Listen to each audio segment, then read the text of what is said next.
dijimos que el fluido, para pasar a través de la torta, sufría una resistencia al paso a través de la torta, con lo cual decimos que donde intervienen dos cosas, como un sólido y un fluido, siempre hay principios de acción y reacción. Yo voy a comenzar con un ejemplo, si me permiten decirlo, bastante idiota, pero que es un ejemplo significativo, bastante explicativo. Acá vamos a separar sólido a través del medio de un fluido y es conveniente y pertinente de que ustedes tengan bien en claro el tema de movimiento de una partícula sólida a través de un fluido, ¿sí? Ese es un tema que normalmente deberían saberlo y haberlo masticado bien en operaciones unitarias 1 y no, la verdad que hace mucho que no veo a la gente de fenómeno de transporte. Hace mucho que no me comunico con la gente de fenómeno de transporte para saber si lo están dando en forma significativa. Bien, nosotros vamos a repasar y vamos a decir que el flujo del fluido, el flujo o el movimiento de una única partícula en un fluido en reposo es un evento donde, si me permiten, donde si nosotros arrojamos, ¿sí?, al seno de un fluido, o sea, nos ponemos a la orilla de un lago y le tiramos una piedra al lago, ¿sí? A este principio de acción o fuerza externa, esta fuerza externa, que es el empuje que le damos nosotros con la mano a la piedra, se le opondrán, cuando entre al agua, a esa partícula, dos fuerzas contrarias, que una es la fuerza de frotamiento, y otra es la fuerza F sub D mayúscula, y la otra es la fuerza de flotación o de principio de Arquímedes, ¿verdad? Por eso siempre digo que son sistemas con una acción, que es arrojar la piedra con una fuerza exterior al agua, ¿sí? Vamos a poner el límite del agua, y a esa partícula de sólido que ingresa en el fluido con la fuerza exterior se le van a poner dos fuerzas, una que es la de rozamiento, F sub D mayúscula, y otra F sub B minúscula, que es la fuerza, con lo cual la partícula llega al fondo del lago, al fondo de un tarro, al fondo de un espesador, al fondo de un separador hidráulico, ¿sí? Bien. ¿Cómo llega? Ya lo vamos a ver, porque va a llegar de una sola forma y con un solo mecanismo. Normalmente la separación hidráulica de dos sólidos es muy evidente cuando, por ejemplo, en una pileta de natación viene un montón de gente, y no quiero descalificar, pero siempre hay plomos y siempre hay troncos, hay gente que es medio plomazo y hay gente que es medio troncazo. Con lo cual, si las tiramos todo al agua, los plomazos se van al fondo y los troncazos van a flotar. Entonces, vamos a separar sólidos por hundimiento y flotación, ¿sí? Bien, ese tema de hundimiento y flotación se puede hacer por líquidos pesados. Les doy solamente un pantallazo de eso porque lo van a leer en los apuntes. Con líquidos pesados o con líquidos que tengan una densidad menor a cualquiera de las dos partículas que queremos separar. Entonces, si nosotros hacemos un esquema de fuerza en la partícula que hemos tirado con la fuerza exterior, decimos que lo que ocurre con una partícula de masa m arrojada al seno de un fluido, una única partícula en un líquido en reposo y que le hemos tirado con una fuerza exterior. Se le oponen esas dos fuerzas y la hemos tirado en un recipiente alejadas de las paredes y del fondo del recipiente. Es decir, nosotros tenemos que prever que cuando nosotros arrojamos una piedra a la masa, al seno de un líquido, esa piedra, mientras va su camino hacia el fondo del recipiente donde lo hemos tirado, digamos, desplaza líquido hacia arriba, ¿sí? Desplaza líquido hacia arriba, y es el líquido que desplaza y que la va frenando, es como ofreciéndole la resistencia por el rozamiento del líquido, ¿verdad? Y aparte está sumada la deflotación de Arquímedes, con lo cual esas dos se oponen a que baje, pero la misma baja porque la gravedad y la masa ayudan a que baje. Bien. Entonces, a partir de una ecuación de derivada de velocidad con respecto al tiempo, vamos a ver que la partícula cuando cae en el seno de un líquido en reposo, una única partícula medible, discreta, ¿sí? Para una única partícula que caiga en el seno de un fluido en reposo, la primera etapa dentro del seno del fluido va a ser una etapa de aceleración, o sea, va a entrar con mucho ímpetu dentro del agua, va a entrar acelerada debido a la fuerza exterior. Y dado que se le van a oponer la F sub D mayúscula y la F sub B minúscula, rozamiento y principio de Arquímedes, flotación, ¿qué va a pasar? Esa aceleración va a tender rápidamente a cero, la aceleración va a tender rápidamente a cero y va a alcanzar una velocidad constante, con la cual, con esa velocidad constante, va a llegar al fondo del recipiente. Esa velocidad constante alcanzada en los primeros segundos, cuando se termina la aceleración, porque la aceleración tiende a cero, ¿sí? Esa velocidad se llama velocidad terminal, ¿sí?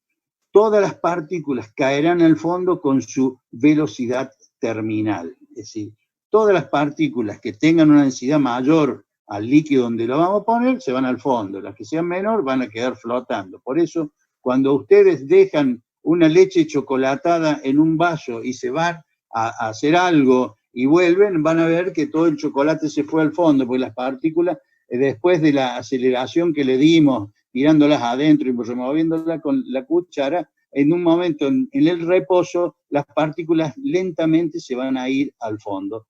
¿Con qué? Con su velocidad terminal. Esa aceleración exterior normalmente que la vamos a notar con A minúscula sub E, o sea, A sub E, perdón, vamos a pantallarla.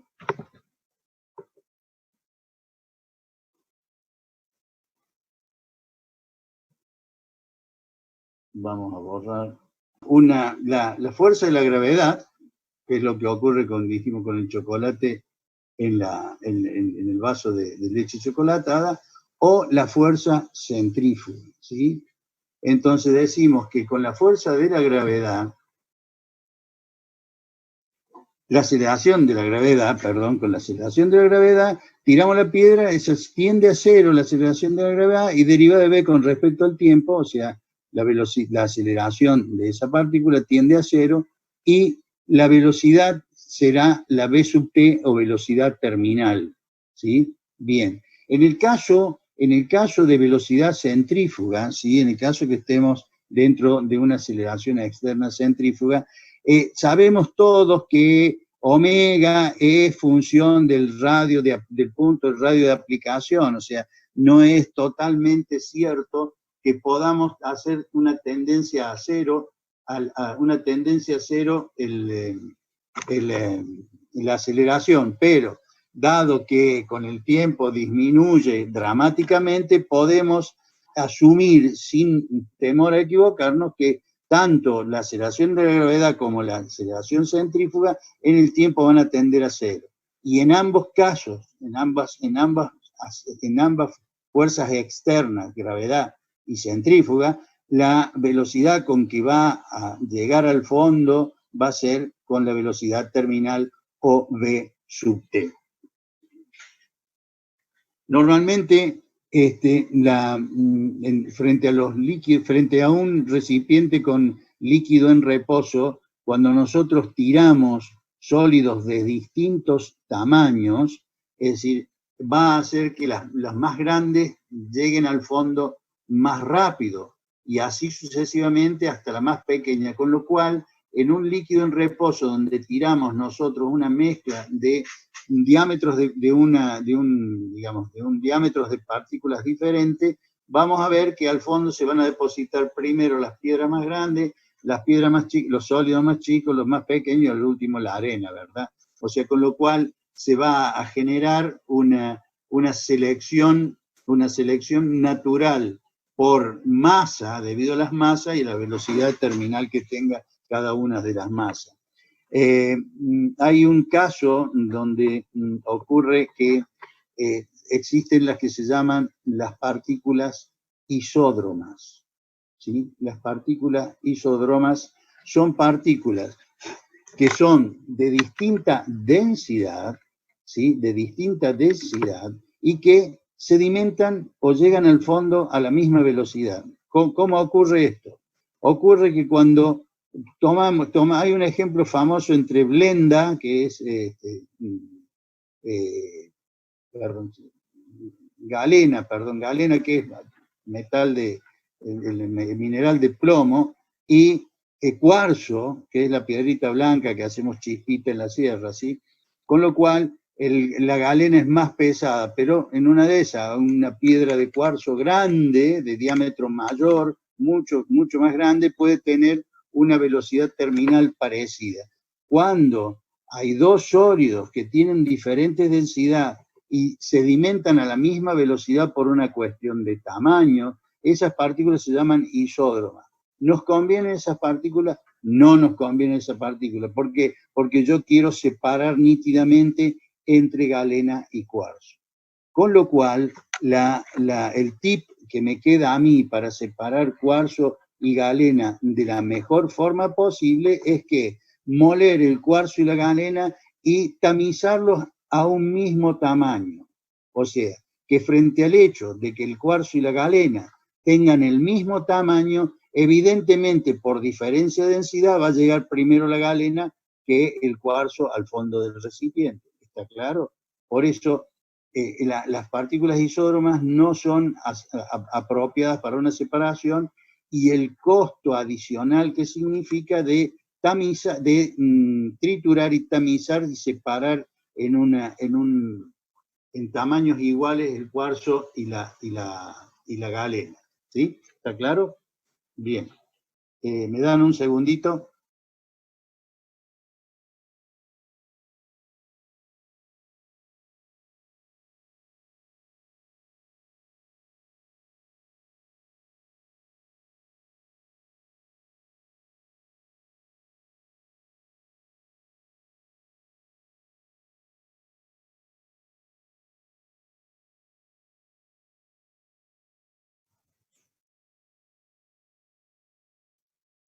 Bien, en las fórmulas de velocidad terminal aparece voy a ver si todavía tengo el lápiz, aparece un coeficiente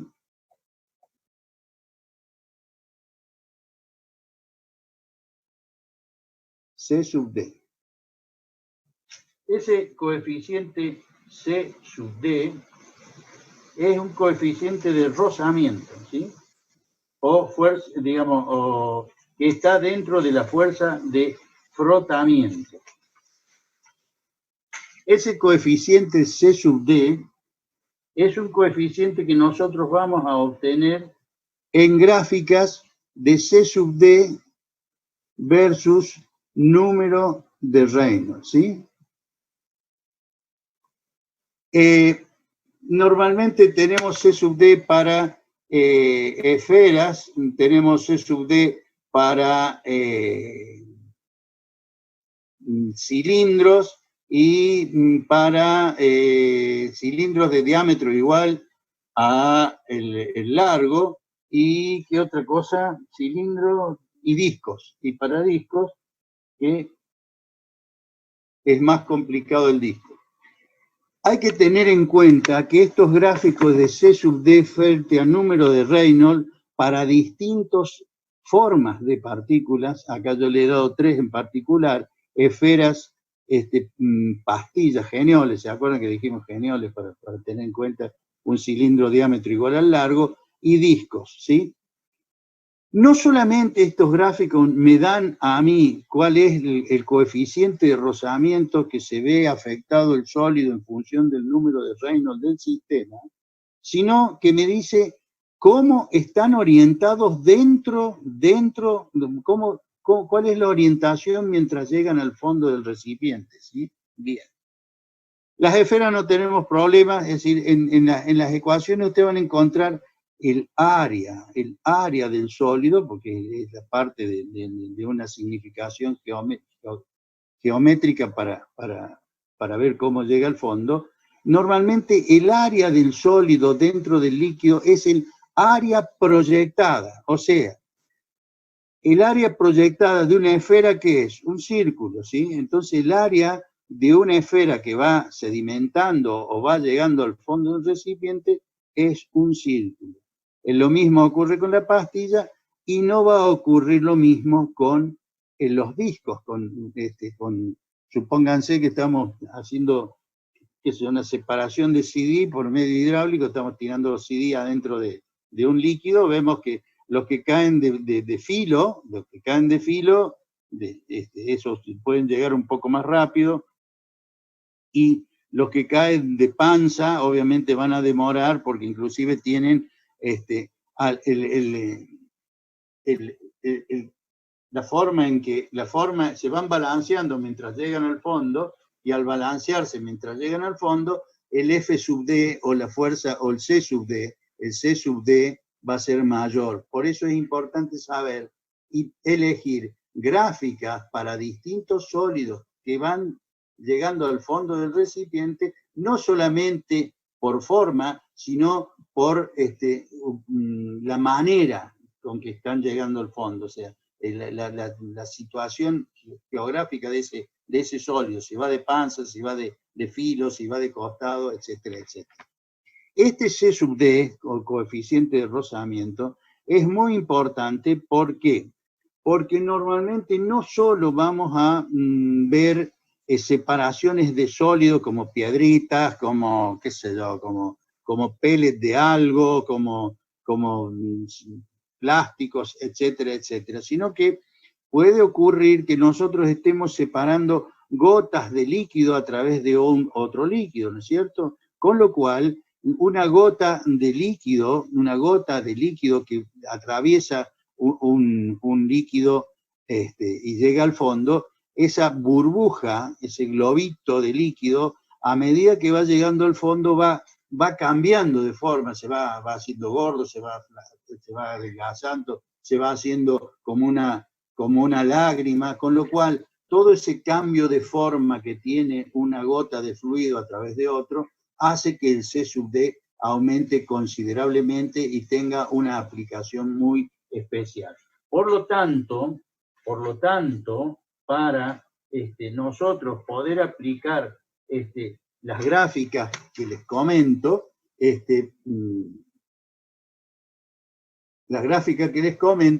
hay que tener en cuenta algunas condiciones, que son condiciones que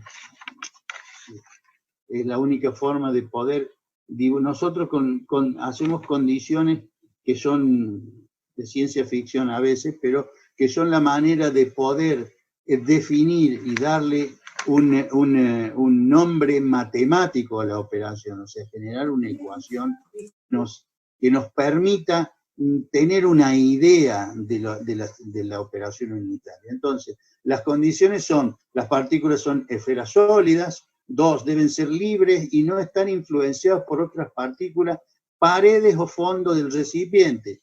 ¿Por qué? Porque contra la pared el líquido que desplaza hacia arriba no es nítido, y las otras partículas que pueden estar cerca pueden chocar entre sí, pueden ser influenciadas por el líquido que está desplazando una que va antes que la otra, etcétera, etcétera.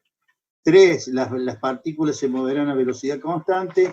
La partícula no debe ser muy pequeña de manera que no termine chocando con la molécula del líquido. 5 el fluido donde se mueve debe estar tranquilo. Y entonces dice que las variaciones de forma de las partículas se toman en cuenta en gráficas particulares E sub d versus número de Reynolds. Eso que yo les explicaba, que dice que las variaciones de forma, que son normalmente las gotas de líquido o de gas que pueden irse limpiando a través de un sol. Entonces, los gráficos de C sub d nos van a dar no solamente una forma en que el coeficiente de rozamiento afecta a la partícula, sino también nos va a decir la orientación con la que está cayendo hacia el fondo. Y si yo tomo una particular de C sub d versus número de Reynolds, ¿sí? Vamos a tomar el caso especial de esfera. ¿Por qué? Porque es una de las condiciones que habíamos establecido para poder hacer un análisis matemático. Entonces, la gráfica de esferas es aproximadamente de esta forma. Y si ustedes se recuerdan, cuando yo grafiqué las 3 esferas, pastillas y discos a bajos números de Reynolds, las tres gráficas son bastante similares. Entonces, decimos que entre 0 y 2 de número de Reynolds tenemos una zona laminar, entre 2 y 500 una zona intermedia, y entre 500 y 200.000 tenemos una zona turbulenta, ¿sí? En esas 3 zonas son las que vamos a dividir los regímenes de sedimentación o de separación de las partículas, de una única partícula de esfera rígida, alejada de las paredes y fondo del recipiente. ¿Qué más dijimos? Que no sea muy pequeña, etcétera, etcétera, etcétera. La vamos a dividir en tres partes que dijimos. Laminar, intermedio. La intermedia es un intervalo que se usa muy poco, mucha bibliografía ni siquiera la toma en consideración. Pero estas gráficas nosotros las vamos a mejorar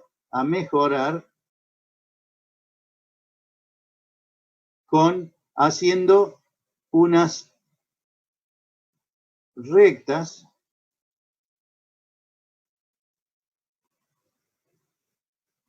de manera que esas rectas tangentes a las distintas etapas a los distintos regímenes de llegada al fondo de una única partícula sólida en un líquido de reposo sean mucho más fáciles de resolver. Es decir, esta dijimos es la tangente a la parte laminar, intermedia, y la tangente a la parte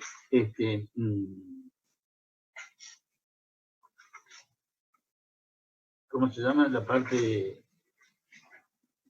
turbulenta. Entonces, para este sector, lo vamos a llamar que las partículas están sedimentando en régimen de estoques, ¿sí? Estoques, así.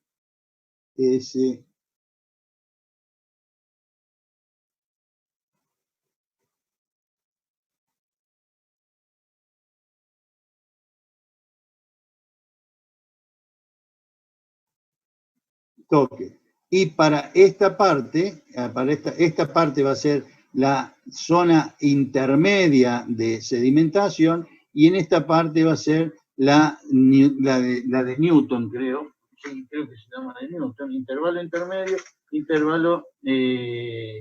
no. Sí, intervalo de la ley de Newton, o sea, estoque, intermedio y Newton, ¿sí? La intermedia normalmente no es difícil, entre 2 y 500 realmente son procesos bastante poco potables técnicamente, pero es imprescindible que ustedes las conozcan. Con estas tres pendientes nosotros vamos a hacer, para números de Reynolds entre 0 y 2, vamos a establecer una ecuación de estoque. Para un número de Reynolds mayor que 2 y menor que 500, vamos a establecer otra ecuación. Y entre 500 y 200.000, o sea, Reynolds mayor que 500 y menor que 200.000, vamos a generar ecuaciones para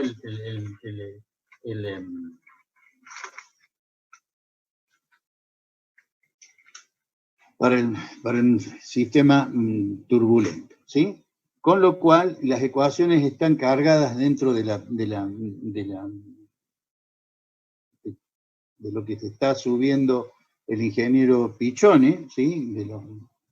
De la ingeniera esta que nos dejó su carpeta, y de ahí se obtienen velocidad terminal para el régimen laminar, velocidad terminal para intermedia y velocidad terminal para velocidad para el sistema turbulento. ¿Hay sedimentación para sistemas mayores a 200.000? Sí hay. Lo que pasa que para sistemas hidráulicos, para números de Reynolds mayores a 200.000, ya hay dos teorías. Una que dice que hay que proyectar la gráfica a valores de Reynolds más altos, prolongarla, hacer una proyección, y la otra lleva una serie de cálculos donde intervienen choques entre partículas, choque con moléculas del líquido, etcétera, etcétera, y ya entra lo que se llama el fluido supersónico, y ahí se pudrió todo, ¿sí? Bien, la idea es saber que las partículas van a llegar al fondo de un recipiente. Una única partícula lo va a hacer por el centro del recipiente, y lo que les estoy diciendo es para que cierren las ecuaciones, la forma en que va a caer y la resistencia que le va a generar el coeficiente de rozamiento en función del número de Reynolds, decimos que está en los 3 niveles, en laminar, intermedio y turbulento, ¿sí? Esa única partícula sedimentando al fondo del recipiente es lo que se llama sedimentación libre. La sedimentación libre es la sedimentación de una única partícula, alejada de las paredes del fondo y de otras partículas. O sea, es como que si tiramos una única partícula en el seno de un fluido, porque la interacción entre el fluido y la única partícula es lo que genera la ecuación general de la sedimentación o de la separación hidráulica. En el caso de muchas partículas, porque evidentemente si vamos a diseñar un equipo para una sola partícula, estamos al horno porque vamos a perder plata. Entonces lo que nosotros normalmente vamos a separar son muchas partículas con forma hidráulica. ¿Por qué? Porque si no podemos separar muchas partículas, las películas de los viejos mineros, ¿se acuerdan las películas de los viejos mineros con la ollita esa que separaban el oro de la arena? Bien. Esa es un sistema de separación hidráulica de sólidos. ¿Por qué? Porque el señor que movía la cazuela esa, ¿sí?, hacía que el líquido se llevara la arena más liviana, y el oro, las pepitas de oro, quedaban depositadas dentro de la cazuela, ¿verdad? Entonces eso es un verdadero principio de hundimiento y flotación o de separación. Es decir, el tipo junta un poco de arena en la cazuela, mueve con agua, y el agua va arrastrando lo liviano y queda lo pesado. El oro es más pesado que la sílice de la arena, con lo cual es una separación debido a la diferencia de densidades, obviamente. Bien. Cuando la sedimentación es de muchas partículas juntas, ¿sí?, pero que no chocan entre sí, o sea, para definir lo que vamos a hablar ahora, debemos decir que cuando tiramos muchas partículas y no chocan entre sí, es lo que se llama sedimentación impedida. En la sedimentación impedida, que es distinta a la sedimentación libre de una única partícula, ¿sí?, tenemos un problema serio, Houston. ¿Por qué? Porque las partículas todas juntas van a ir interactuando el desplazamiento del líquido hacia arriba. Con lo cual, y yo uso un ejemplo medio burdo, pero Si nos pusiésemos, ¿cuántos somos hoy en la reunión? Somos 62. Si nos ponemos los 62 en fila y nos tiramos uno atrás del otro en una pileta de natación, ¿sí? El primero que se tira dice, oh, caí en agua. El segundo dice, sí, es un agua un poco pesadona. El último, el número 62, como si se tirara en el barro. ¿Por qué? Porque la velocidad ascensional de todo, del líquido, de todas las partículas, de todas las personas que se tiraron antes, hace que la sensación de las últimas partículas que tienen es que parece que no es agua, que es un poco más denso, con lo cual, para la sedimentación impedida, que ese es el principio del impedimento, es el hecho de que no nos es fácil llegar al fondo porque muchas partículas intervienen en el flujo de fluido que generan hacia arriba y generan un cambio en la sensación. ¿Vieron la temperatura y la sensación térmica? Bueno, acá es la densidad y la sensación de densidad. ¿Por qué? Porque hay partículas que tienen la sensación de que no es agua, que es más denso, ¿sí? Con lo cual, nosotros debemos hacer una corrección de la densidad y normalmente lo que se usa no es la densidad del líquido, sino vamos a usar la densidad de la suspensión para corregir ese estado de sensación de diferencia de densidad. Bien, para no atolondrarlos más y hablar, a mí realmente esta forma de hablar al aire me es bastante molesto, pero espero que hayan entendido como para poder introducirse en los archivos que les va a subir el ingeniero Pichoni, y el martes que viene, a esta mismísima hora, a las 19, estaremos terminando o siguiendo con la etapa de sedimentación. Si recuerdan que son dos principios sencillos, donde uno es libre.